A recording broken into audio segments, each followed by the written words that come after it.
প্রিয় দর্শক, এখন আমি জানিয়ে দেব প্রতি ঘন্টার সংবাদ বুলেটিন। প্রতি ঘন্টার সংবাদ বুলেটিন সবার আগে পেতে সাবস্ক্রিপশন ও নোটিফিকেশন বাটন অন করে রাখুন। কবিরাজের কাছে ছোট বোনের জিন ছাড়াতে গিয়ে ধর্ষণের শিকার গৃহবধূ। আরও থাকছে মৃত্যুর ২৯ বছর পর দায়ের হল হত্যা মামলা, আসামি তালিকায় আছেন যারা। আরও থাকছে জোবায়েদকে হত্যার দায় স্বীকার করেছেন ওই ছাত্রী ও মাহির, জানিয়েছে পুলিশ। আরও জানতে পারবেন বিয়ের নামে প্রতারণা, নারীর বিরুদ্ধে ৩ স্বামীর অর্ধ কোটি টাকা হাতিয়ে নেওয়ার অভিযোগ। আরও জানতে পারবেন মিন্নির মতো ত্রিভুজ প্রেমের বলি জবি ছাত্রদল নেতা জোবায়েদ। শুনছিলেন সংবাদ শিরোনাম। সম্পূর্ণ খবর জানতে ভিডিওটি শেষ পর্যন্ত দেখুন। সর্বশেষ সংবাদ পেতে চ্যানেলটি সাবস্ক্রাইব করে রাখুন। কবিরাজের কাছে ছোট বোনের জিন ছাড়াতে গিয়ে ধর্ষণের শিকার গৃহবধূ। কুমিল্লার দেবিদ্বারে কুদ্দুস মিয়া নামের এক কবিরাজের কাছে ছোট বোনের জিন ছাড়াতে গিয়ে এক গৃহবধূ ধর্ষণের শিকার হয়েছেন।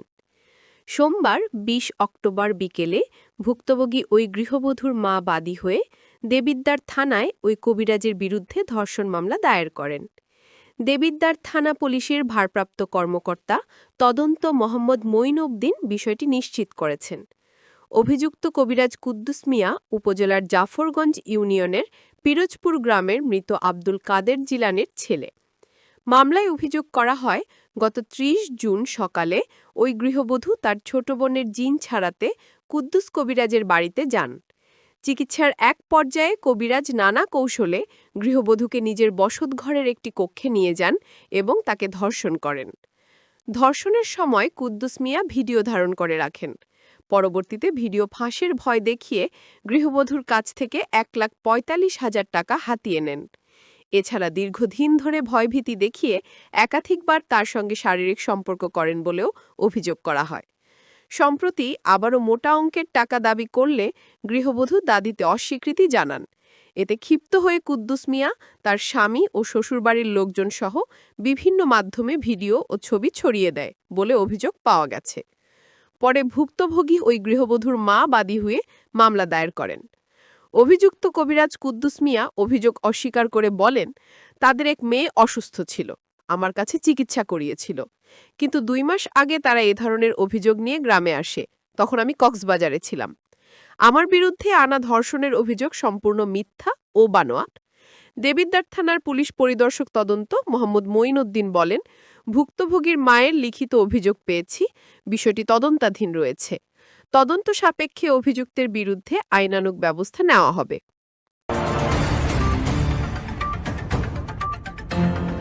মৃত্যুর ২৯ বছর পর দায়ের হল হত্যা মামলা, আসামি তালিকায় আছেন যারা। চিত্রনায়ক সালমান শাহের মৃত্যুর প্রায় ৩ দশক পর অবশেষে হত্যা মামলা দায়ের করা হল। সোমবার ২১ অক্টোবর মধ্যরাতে রাজধানীর রমনা থানায় এই মামলা করেন সালমান শাহর মামা আলমগীর কুমকুম, যেখানে অভিযুক্ত করা হয়েছে নায়ক সালমান শাহর স্ত্রী শামিরা হক সহ মোট ১১ জনকে। জানা গেছে, সোমবার আদালতের নির্দেশে সালমান শাহর মৃত্যুর ঘটনায় পুনঃতদন্তের নির্দেশ আসার মাত্র ২৪ ঘণ্টার মধ্যে মামলা দায়ের করা হয়। মামলার এজাহারে প্রথম আসামি হিসেবে নাম রয়েছে শামিরা হক। এরপর রয়েছেন ব্যবসায়ী আজিজ মোহাম্মদ ভাই, লতিফা হক লুসি, চলচ্চিত্রের খলনায়ক ডন সহ আরও কয়েকজন। মোট অভিযুক্ত ১১ জনের পাশাপাশি উল্লেখ করা হয়েছে অজ্ঞাতনামা আরও কয়েকজনের নাম। প্রসঙ্গত, ১৯৯৬ সালের ৬ সেপ্টেম্বর ঢাকার ইস্কাটনের বাসায় ভ্যানের সঙ্গে ঝুলন্ত অবস্থায় সালমান শাহের মরদেহ উদ্ধার করা হয়। এরপর শুরু হয় দীর্ঘ তদন্ত, যা প্রায় ৩ দশক ধরে অপমৃত্যু মামলা হিসেবে চলতে থাকে।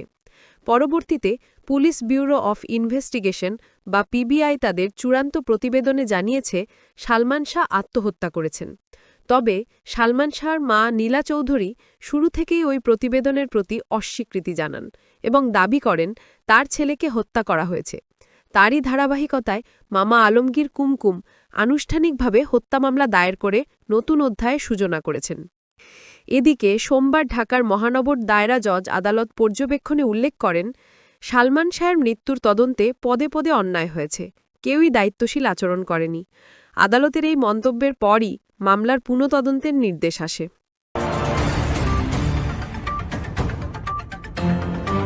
জোবায়েতকে হত্যার দায় স্বীকার করেছেন ওই ছাত্রী ও মাহির, জানিয়েছে পুলিশ। জগন্নাথ বিশ্ববিদ্যালয়ের শিক্ষার্থী ও শাখা ছাত্রদলের আহ্বায়ক কমিটির সদস্য জোবায়েত হোসেনকে হত্যার দায় প্রাথমিকভাবে স্বীকার করেছেন ওই ছাত্রী ও মাহির। এই হত্যাকাণ্ডের পরিকল্পনা করা হয় 1 মাস আগে। অভিযুক্ত ছাত্রী ও মাহিরকে জিজ্ঞাসাবাদ শেষে এসব তথ্য জানিয়েছে পুলিশ।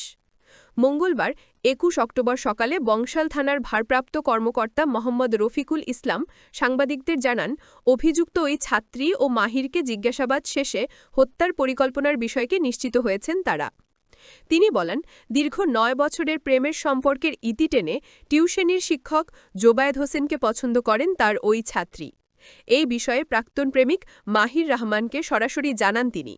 সম্প্রতি জোবায়েদের প্রতি আগ্রহ হারিয়ে ফেলেন ওই মেয়ে। এরপরই গত 25 সেপ্টেম্বর তিনি ও মাহির একসঙ্গে জোবায়েতকে হত্যার পরিকল্পনা করেন। তিনি আরও বলেন, গত মাসের মাঝামাঝি সময়ে ওই ছাত্রী মাহিরকে জানান জোবায়েতকে আর ভালো লাগে না।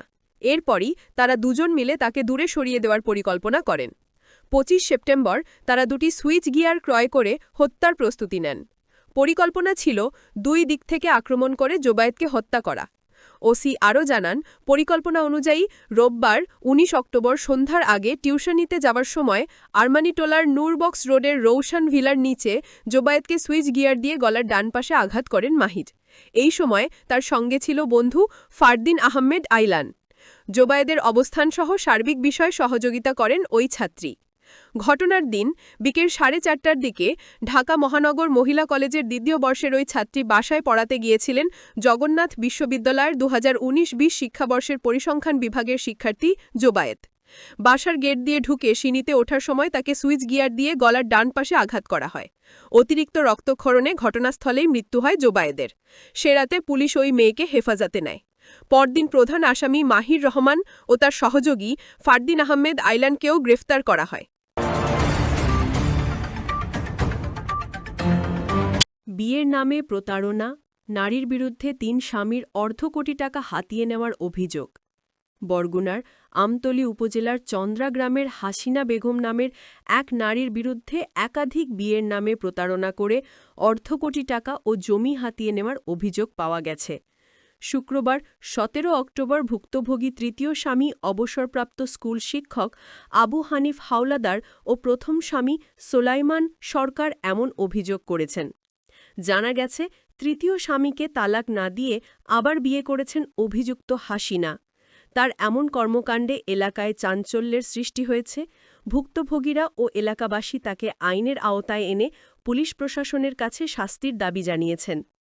খোঁজ নিয়ে জানা যায়, 2000 সালে আমতলী উপজেলার চন্দ্রা গ্রামের রফিকুল ইসলাম পণ্ডিত তার মেয়ে হাসিনাকে ঢাকা ক্যান্টনমেন্ট এলাকার সোলাইমান সরকারের সঙ্গে বিয়ে দেয়। বিয়ের 1 বছর পরে সোলাইমান চন্দ্রা কারিগরি কলেজ সংলগ্ন এলাকায় 55% জমি কিনে বাড়ি নির্মাণ করেন। তিনি ঢাকায় কর্মরত থাকায় স্ত্রী হাসিনা একাধিক পুরুষের সঙ্গে পরকীয়ায় জড়িয়ে পড়েন বলে অভিযোগ স্বামী সোলাইমানের। এই নিয়ে তাদের মধ্যে দ্বন্দ্ব হয়। 2016 সালে স্বামীকে মারধর করে পুরো জমি ও বাড়ি নিজের নামে দলিল করিয়ে নেন হাসিনা। এরপর 2018 সালে স্বামী সোলাইমানকে তালাক দেন তিনি। ওই দম্পতির ঘরে 2টি সন্তান ছিল। স্বামীকে তালাক দেওয়ার পরে তিনি অবাধে অনৈতিক কর্মকাণ্ডে জড়িয়ে পড়েন বলে জানা যায়। মায়ের এমন অনৈতিক কর্মকাণ্ডে বাধা হয়ে দাঁড়ায় তার মেয়ে মারিয়া। 2020 সালের 15 সেপ্টেম্বর 8 মাসের অন্তঃসত্ত্বা মেয়ে মারিয়া মায়ের এমন অনৈতিক কাজে বাধা দেয়। পরে সেদিন হাসিনা নিজ মেয়ে মারিয়াকে হত্যা করে বলে অভিযোগ জামাতা ইমরান হাওলাদারের। তার দাবি, মারিয়া গলায় রশি পেঁচিয়ে আত্মহত্যা করেছে বলে ঘটনাটি ধামাচাপা দিয়েছেন হাসিনা। 2022 সালের ডিসেম্বরে অভিযুক্ত হাসিনা তালতলী উপজেলার কড়াইবাড়িয়া দারুস সুন্নত দাখিল মাদ্রাসার সহকারী শিক্ষক আবুল হোসেনকে বিয়ে করেন। বিয়ের 8 মাস পরে আবুল হোসেন মারা যায়। অসুস্থতার সুযোগে চিকিৎসার নামে স্বামীর অন্তত ১০ লাখ টাকা হাতিয়ে নিয়েছেন তিনি, এমন অভিযোগ মৃত আবুল হোসেনের বড় ভাই আমির হোসেনের। এরপর ২০২৩ সালের ২৮শে সেপ্টেম্বর মৃত দ্বিতীয় স্বামীর বন্ধু অবসরপ্রাপ্ত স্কুল শিক্ষক আবু হানিফ হাওলাদারকে কাবিন ছাড়া তৃতীয় বিয়ে করেন হাসিনা। গত ২ বছর তার সঙ্গে সংসার করেছেন তিনি। এই সময় কৌশলে তার কাছ থেকে ১৫ লাখ টাকা হাতিয়ে নিয়েছেন এমন অভিযোগ তৃতীয় স্বামী আবু হানিফের। জানা গেছে, তৃতীয় স্বামী আবু হানিফকে তালাক না দিয়ে গত রবিবার হাসিনা ঘটখালি এলাকার জহিরুল নামের একজনকে চতুর্থ বিয়ে করেন। এছাড়াও তার রয়েছে তার বিরুদ্ধে নানা অভিযোগ। ২০১৪ সালে চাওড়া কারিগরি কলেজের এক ছাত্রীকে হাসিনা তার ঘরে ডেকে নেন। পরে তার সহযোগিতায় তার চাচাতো ভাই হাবিব পণ্ডিত ওই ছাত্রীকে ধর্ষণ করেন। এ ঘটনায় ভুক্তভোগী ছাত্রী গলায় ফাঁস দিয়ে আত্মহত্যা করেন। এ ঘটনায় ভুক্তভোগী ছাত্রীর পরিবার হাবিবের বিরুদ্ধে দায়ের মামলা করে, কিন্তু সুকৌশলে হাসিনা আসামি না হয়ে মামলার প্রধান সাক্ষী হন। এলাকার একাধিক ব্যক্তির কাছ থেকে চাকরি দেওয়ার নাম করে লাখ লাখ টাকা হাতিয়ে নেওয়ারও অভিযোগ রয়েছে হাসিনার বিরুদ্ধে। ভুক্তভোগী রিনা ও মলি বেগম এমন অভিযোগ করেছেন। হাসিনার ফুপু সেলিনা বেগম বলেন, আবু হানিফ নামের অবসরপ্রাপ্ত এক স্কুল শিক্ষককে বিয়ে করে হাসিনা ২ বছর সংসার করেছে। এখন আবার জহিরুল নামের এক ব্যক্তিকে বিয়ে করেছে। তিনি আরও বলেন, হাসিনা এ পর্যন্ত ৪টি বিয়ে করেছে। আগের ৩ স্বামীর কাছ থেকে টাকা হাতিয়ে নিয়ে অনেক জমি ও বাড়ি করেছে। হাসিনার প্রথম স্বামী সোলাইমান সরকার বলেন, আমার ৫৫% জমি ও বাড়ি আমাকে মারধর করে জোরপূর্বক দলিল করে নিয়েছে হাসিনা। তিনি আরও বলেন, হাসিনার অনৈতিক কাজের বাধা দেওয়ায় আমার ৮ মাসের অন্তঃসত্ত্বা মেয়েকে গলা টিপে হত্যা করে গলায় রশি পেঁচিয়ে আত্মহত্যা করেছে বলে ঘটনা ধামাচাপা দিয়েছেন। এছাড়া আমাকে তালাক না দিয়ে হাসিনা একাধিক বিয়ে করেছে। আমি প্রতারক হাসিনার শাস্তি দাবি করছি। তৃতীয় স্বামী আবু হানিফ হাওলাদার বলেন, প্রতারণার আশ্রয় নিয়ে আমাকে বিয়ে করে ১৫ লাখ টাকা হাতিয়ে নিয়েছে। এখন আমাকে তালাক না দিয়ে আরেকটি ছেলেকে বিয়ে করেছে। আমি প্রতারক হাসিনার শাস্তি দাবি করছি। হাসিনার বর্তমান চতুর্থ স্বামী জহিরুল ইসলাম বলেন, আমি তাকে শরীয়ত মতে বিয়ে করেছি। এ বিষয়ে অভিযুক্ত হাসিনা বেগম বলেন, আমার বিরুদ্ধে আনীত অভিযোগগুলো মিথ্যা। অবসরপ্রাপ্ত স্কুল শিক্ষক আবু হানিফ হাওলাদারকে তালাক দিয়েই আবার বিয়ে করেছি। আমতলী থানার ওসি দেওয়ান জগলুল হাসান বলেন, অভিযোগ পেলে সত্যতা যাচাই করে আইনগত ব্যবস্থা নেওয়া হবে। মিন্নির মতো ত্রিভুজ প্রেমের বলি জবি ছাত্রদল নেতা জোবায়েদ। ডিএমপির অতিরিক্ত পুলিশ কমিশনার নজরুল ইসলাম বলেন, জোবায়েদ হত্যাকাণ্ডের ঘটনায় এটি একটি ত্রিভুজ প্রেম ছিল। বর্ষা মেয়েটি চতুর, দুদিকেই সম্পর্ক বজায় রাখে।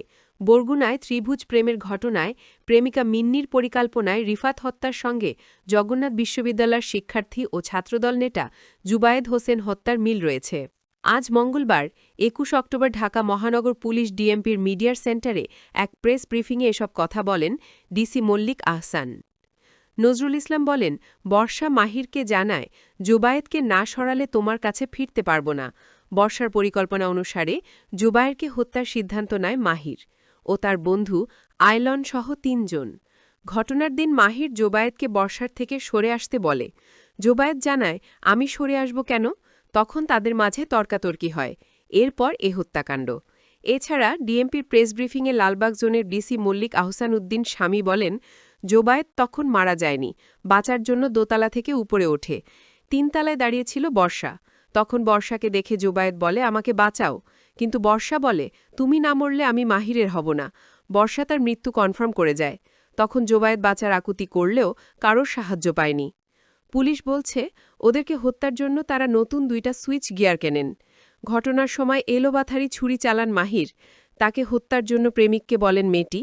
এটি তাদের পরিকল্পিত হত্যাকাণ্ড বলে প্রাথমিক তদন্তে উঠে এসেছে। ওসি বলেন, মেয়েটির সঙ্গে মাহিরের ৯ বছরের সম্পর্ক ছিল, কিন্তু মাঝে তিনি জোবায়েদের উপর দুর্বল হয়ে পড়েন। এ সময় মাহিরকে না বলে দেন এবং জোবায়েদকে পছন্দ করে বলে। কিছুদিন পরই তার বয়ফ্রেন্ড মাহিরকে জানান যে জোবায়েদকে আর ভালো লাগে না। তখন জোবায়েদকে হত্যার পরিকল্পনা করেন বর্ষা ও মাহির। এর আগে মঙ্গলবার সকালে বংশাল থানার ওসি রফিকুল ইসলাম বলেন, এটা বর্ষা ও মাহিরের পরিকল্পিত হত্যা। বর্ষার সঙ্গে মাহিরের ৯ বছরের সম্পর্ক ছিল, কিন্তু মাঝে আবার বর্ষা জোবায়েদের উপর দুর্বল হয়ে পড়েন। এ সময় বর্ষা মাহিরকে না বলে দেন এবং সে জোবায়েদকে পছন্দ করে বলে জানায়। কিছুদিন পরেই তার বয়ফ্রেন্ড মাহিরকে জানান যে জোবায়েদকে আর ভালো লাগে না। তখন জোবায়েদকে হত্যার পরিকল্পনা করেন বর্ষা ও মাহির। পুলিশের এ কর্মকর্তা আরও বলেন, প্রাথমিকভাবে জোবায়েদকে হত্যার পরিকল্পনা স্বীকার করেনি ছাত্রী। পরবর্তীতে মাহির ও তাকে মুখোমুখি করলে সত্য ঘটনা জানায়। জোবায়েদকে কিভাবে সরিয়ে দেয়া যায় তা গত ২৫ সেপ্টেম্বর থেকেই পরিকল্পনা করেন তারা। জোবায়েদ হোসেন বিশ্ববিদ্যালয়ের ২০১৯-২০ শিক্ষাবর্ষের পরিসংখ্যান বিভাগের শিক্ষার্থী ছিলেন। তিনি কুমিল্লা জেলা ছাত্র কল্যাণের সভাপতি ও শাখা ছাত্রদলের আহ্বায়ক কমিটির সদস্য ছিলেন। তাকে হত্যার ঘটনায় এ পর্যন্ত ছাত্রীসহ ৪ জনকে আটক করা হয়েছে। মামলার শেষ প্রস্তুতি চলছে। সোমবার জোবায়েদকে তার গ্রামের বাড়িতে দাফন করা হয়েছে।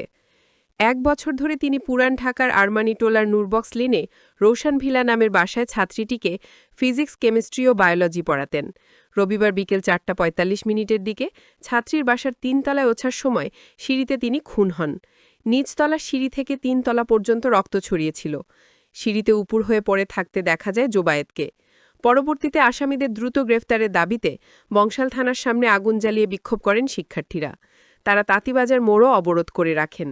রবিবার রাত ১১টার দিকে ওই ছাত্রীকে হেফাজতে নেয় পুলিশ। এরপর দীর্ঘ সময় ধরে চলে জিজ্ঞাসাবাদ। রাতে আরমানিটোলার নূরবক্স রোডের নিজ বাসা থেকে তাকে পুলিশ নিয়ে যায়। প্রসঙ্গত, ২০১৯ সালে ২৬ জুন ত্রিভুজ প্রেমের বলি হন বরগুনার রিফাত শরীফ। ওই ঘটনার ছবি সোশ্যাল মিডিয়ায় ছড়িয়ে পড়লে দেশব্যাপী তোলপাড় শুরু হয়।